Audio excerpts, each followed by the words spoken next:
Ada dua orang gadis sedang duduk-duduk. Mungkin yang satu tak lebih dari 15 tahun, sedangkan yang satunya mungkin lagi seumuran anak TK. Selamat malam, selamat siang, selamat sore, atau selamat pagi. Apa kabar kalian semua? Semoga kalian dalam keadaan baik-baik saja. Bertemu lagi bersama mahasiswa siluman.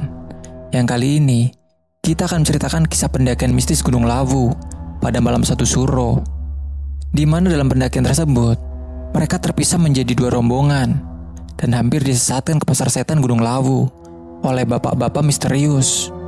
Bahkan mereka juga mendengar suara auman macan. Padahal di Jawa, macan itu sudah punah.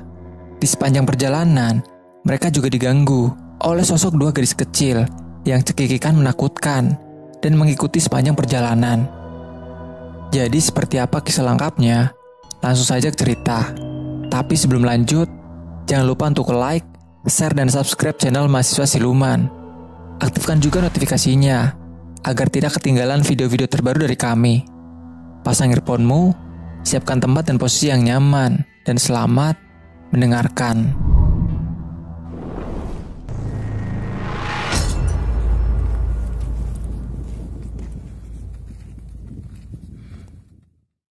Beberapa tahun yang lalu, saat masih banyak waktu luang, bisa dipastikan, saat menjelang 1 Suro, saya selalu menghabiskan malam di puncak Lawu. Jikapun boleh berbangga diri, saya sudah menjejakinya lebih dari 8 kali. Pertimbangannya, selain karena hal sifatnya pribadi, tentu saja, pada malam 1 Suro, bisa dipastikan puncak Lawu sangat ramai. Tentu saja tanpa mengesampingkan ramainya pendakian saat pergantian tahun baru Masehi atau malam menjelang perayaan kemerdekaan 17 Agustus.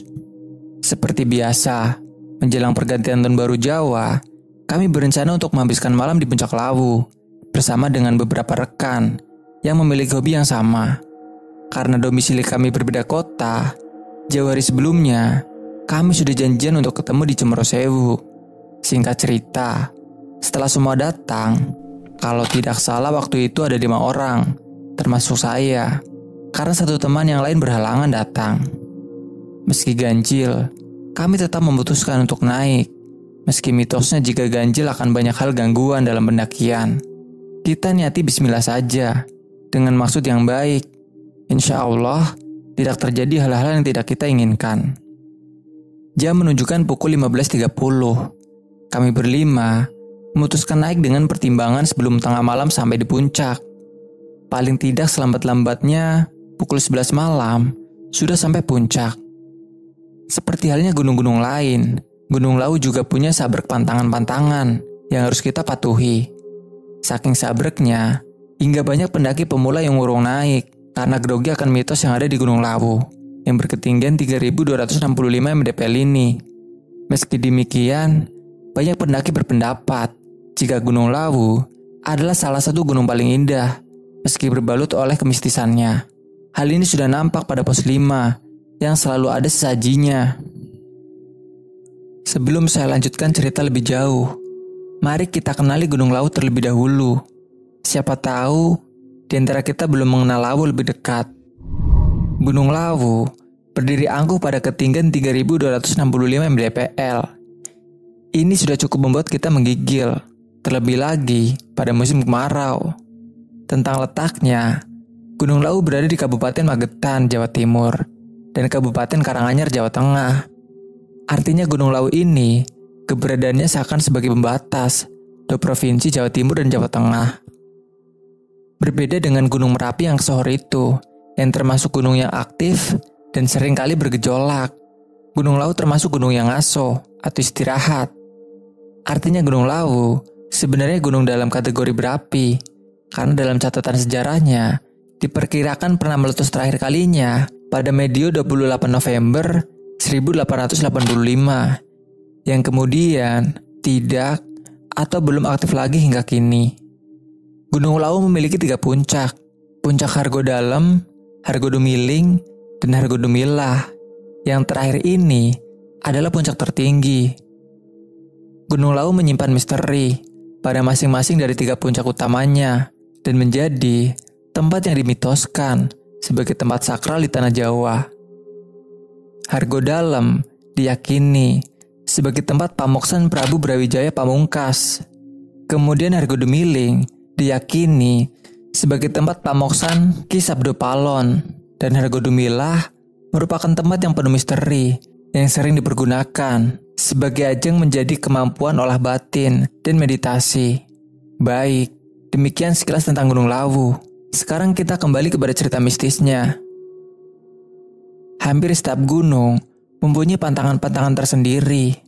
Percaya tidak percaya, toh tidak ada larangan kalau kita melanggarnya. Namun demikian, sebagai seorang pendaki atau penjelajah yang baik, tentu akan menghormati itu semua. Serasional apapun pemikirannya, alam dengan segala keindahan dan kemisteriusannya, dan hal ini juga berlaku pada Gunung Lawu. Seperti misalnya, saat mendaki Gunung Lawu, ada pantangan yang tidak tertulis, yaitu untuk tidak mengeluh, apalagi mengucapkan ucapan yang bernada kotor. Sejauh pengalaman, perasaan ini timbul di tengah perjalanan. Bisa jadi karena efek kelelahan dan keinginan untuk lekas sampai di puncak. Dan satu hal lagi yang tak kalah penting saat mendaki Gunung Lawu ini, jangan sekali-kali mengganggu burung jalak-gading yang memang sering mengikuti para pendaki.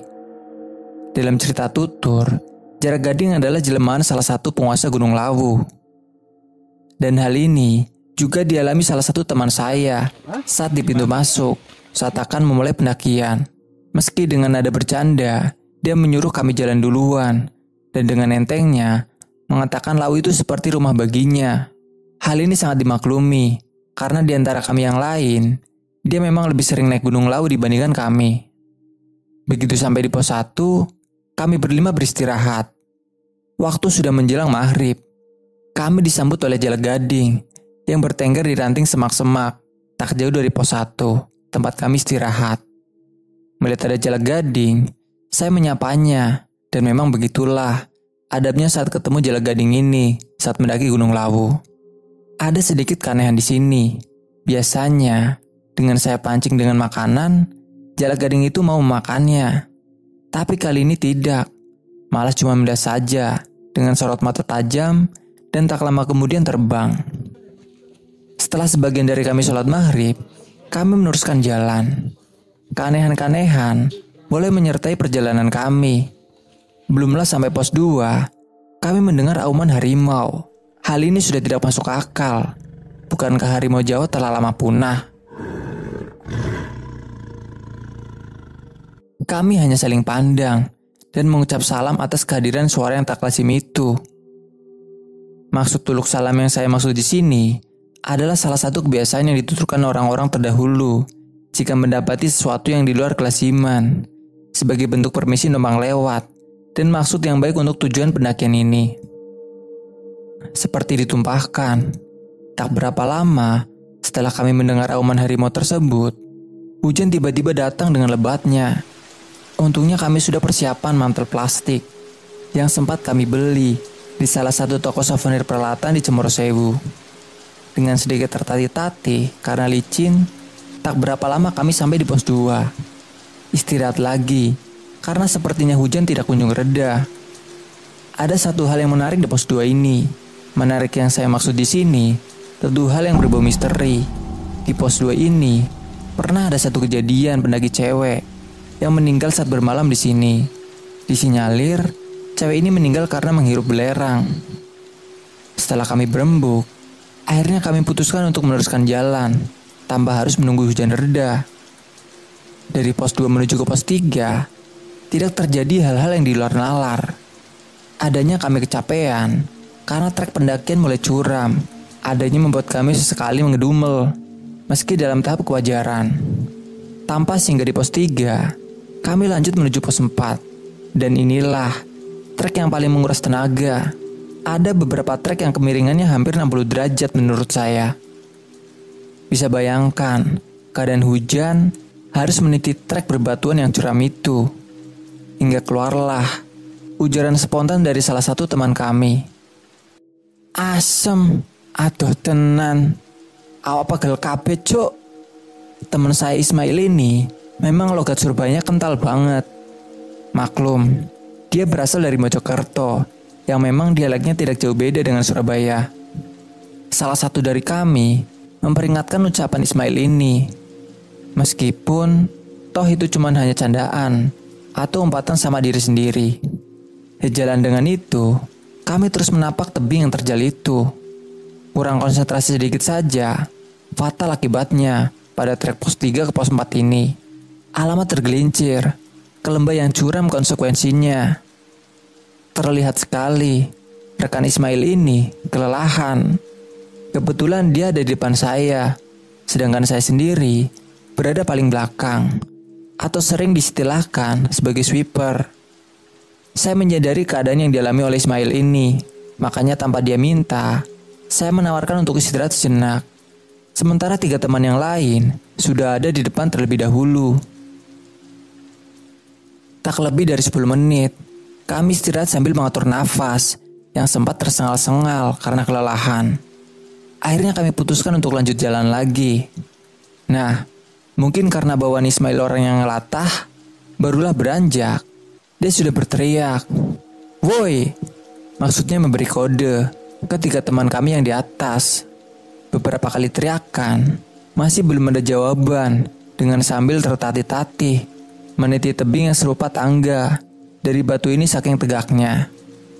Belumlah berpuluh meter kami berjalan dari teriakan Ismail yang terakhir, bukannya sautan balasan dari ketiga rekan kami, melainkan balasan suara cekikikan, suara 2 perempuan. Mendapati hal demikian tanpa dikomando, kami langsung berhenti dan saling pandang, seakan sama-sama meyakinkan apakah kami berdua mendengar hal yang sama. Suara di atas kami itu kembali berulang, yang sepertinya seorang gadis dan seorangnya lagi gadis yang masih kecil. "Kang, krungu suara wedora?" Ismail memastikan sambil menatap saya. Saya jawab hanya mengangguk sambil memberikan kode jari yang merujuk maksud 2 orang. Bisa jadi itu serupa kuntilanak atau sejenisnya, gumam saya dalam hati. Sampai terus mendaki, sampailah kami pada dataran yang agak landai penuh ilalang. Sedikit lega karena tanjakan yang menguras tenaga ini terlampaui. Saya yang kebetulan memegang senter memastikan keberadaan suara perempuan yang sempat kami dengar di bawah barusan. Saya yakin mendengar suaranya dari tempat inilah kemungkinan sumbernya. Tapi nihil, tidak saya dapati apapun selain jurang di sisi kiri kami dan ilalang yang basah oleh hujan yang masih menyisakan rinai lembutnya. Setelah memastikan tidak ada siapapun selain kami berdua, dan rupa-rupanya rasa jengkel Ismail pun menular ke saya. Pun dengan bergumam, saya juga ngedumel atas kejadian tersebut. Belumlah ngedomel itu sampai pada ujungnya. Lagi-lagi, kami dikejutkan oleh suara cekikikan, persis seperti yang pertama.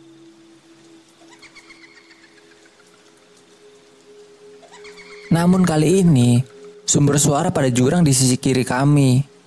Sambil terus berjalan, saya hanya menimpali suara tersebut. Ketawalah sampai puas. "Maaf, kali ini kami sibuk. Cari teman ketawa sama yang lain aja. Siapa tahu ada."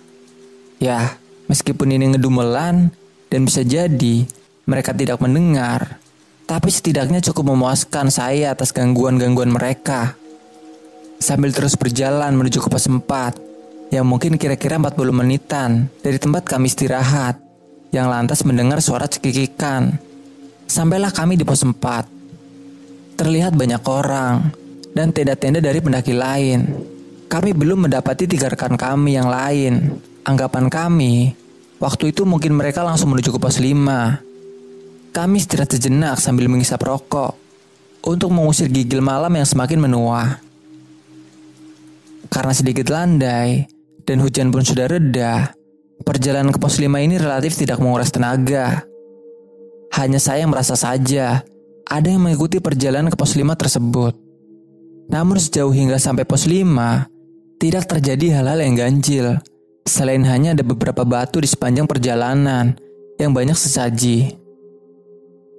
Sama seperti di pos 4, kami tidak mendapati ketiga rekan seperjalanan kami di pos 5 ini.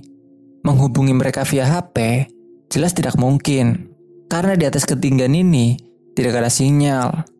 Jangan tanya pakai HT, kami tidak membawa itu semua. Itulah kekurangan kami. Hingga di kemudian hari ini menjadi pengalaman, dan selanjutnya saat mendaki, kami selalu mempersiapkannya sebagai bekal yang penting. Karena kami tidak mendapati mereka dan sudah mencarinya di sekitaran tempat tersebut, tidak ada keberadaan mereka, maka kami memutuskan untuk mendirikan tenda tak jauh dari tenda-tenda pendaki yang lain yang lebih dulu sampai di pos 5 ini. Sambil harap-harap cemas memikirkan ketiga rekan kami yang belum kami ketahui keberadaannya. Tidak banyak yang bisa kami lakukan malam itu selain pasrah, dan tentu saja tak lepas doa. Semoga mereka tidak terjadi hal-hal yang buruk menimpa mereka. Tak terasa waktu terus berjalan, dan mungkin karena saking capeknya, saya dapati malah Ismail sudah tertidur. Karena tidak ada teman untuk berbincang, saya juga ikut terbahan di tenda, dan belumlah saya terlelap, saya dikejutkan oleh suara perempuan sedang berbincang. Ketika saya intip dari dalam tenda, tak jauh dari tenda kami berdua, ada 2 orang gadis sedang duduk-duduk. Mungkin yang satu tak lebih dari 15 tahun, sedangkan yang satunya mungkin lagi seumuran anak TK. Mendapati hal yang demikian, kemudian saya bangunkan Ismail sambil mencari senter. Saking kagetnya, barangkali saat saya bangunkan, Ismail malah meracau tak tentu arah. Nyawanya belum genep, orang Jawa bilang. Setelah sadar sepenuhnya, saya kasih tahu tentang keberadaan 2 gadis yang duduk yang tak jauh dari tenda. Sayangnya, saat kami cari keberadaan 2 gadis tersebut, sudah tidak di tempatnya lagi. Kami pastikan bahwasanya kedua gadis tersebut adalah makhluk tak kasat mata, alias bangsa lelembut. Jarum jam sudah menunjukkan pukul 1 malam lewat. Keberadaan ketiga rekan kami hingga detik itu masih belum jelas keberadaannya. Sedikit berasumsi hal-hal buruk menimpa dan rencana esok hari yang harus kami lakukan jika hal buruk itu terjadi. Bersamaan dengan itu, syukur alhamdulillah ketiga rekan kami sampai di pos 5. Terlihat wajah kelelahan mereka, sedikit saling menyalahkan di antara kami. Seperti halnya kami, mereka mengalami kejadian yang aneh yang bisa dikatakan bersama dengan kami. Singkat cerita, kami langsung mendirikan tenda tambahan dan sepakat untuk saling cerita keesokan harinya. Malam yang penuh kejanggalan dan sangat melelahkan malam itu. Kami tidur dan tanpa melihat sunrise pada paginya. Paginya, sambil menikmati sarapan mie rebus dan segelas kopi saset di warung pos 5, kami saling bercerita tentang malam itu. Rupa-rupanya, ketiga rekan kami hampir disesatkan oleh arahan orang tua yang duduk-duduk tak jauh dari pos 4 ketika akan menuju pos 5. Mereka disesatkan hampir sampai gua di Bukit Lawu yang dekat Sabana itu. Seperti yang kita tahu, tempat tersebut adalah pasar setannya Gunung Lawu. Tragisnya, senter yang mereka bawa tidak menyala. Mungkin korslet karena basah oleh hujan. Untungnya, masih ada senter HP yang membantu penerangan jalan mereka ini. Beruntung ada bapak-bapak, salah seorang penjual di warung pos 5 ini, yang malam itu hendak turun. Mungkin bapak-bapak tadi melihat jalan yang mereka lalui itu salah dari sorot HP yang mereka bawa. Kemudian diteriaki. Syukurlah ketiga rekan saya tadi langsung merespon teriakan bapak tadi. Setelah putar balik dan ketemu sama si bapak yang meneriaki tadi, mereka diberitahu kalau rute mereka salah dan mereka bercerita seperti yang tadi udah diutarakan. Barulah mereka sadar. Padahal di antara mereka bukan sekali 2 kali mendaki Gunung Lawu. Itulah alam dengan segala keunikan dan kemisteriusannya. Tidak ada jaminan, meski berpengalaman, lantas segalanya baik-baik saja. Meski dalam banyak hal, pengalaman sangatlah membantu. Akhir kata, sekian cerita ini, dan terima kasih. Jika kalian punya cerita menarik seputar pendakian atau pengalaman mistis yang ingin kalian bagi, kalian bisa kirim cerita kalian ke IG Mahasiswa Siluman atau kirim melalui email yang tertera di bawah. Atau kalian yang ingin jadi narasumber langsung, kalian bisa menghubungi kami dan mungkin saja cerita kalian bisa kita angkat dalam bentuk video. Semoga video ini menghibur dan bermanfaat. Sampai jumpa di video kami selanjutnya. Salam lestari, Mahasiswa Siluman.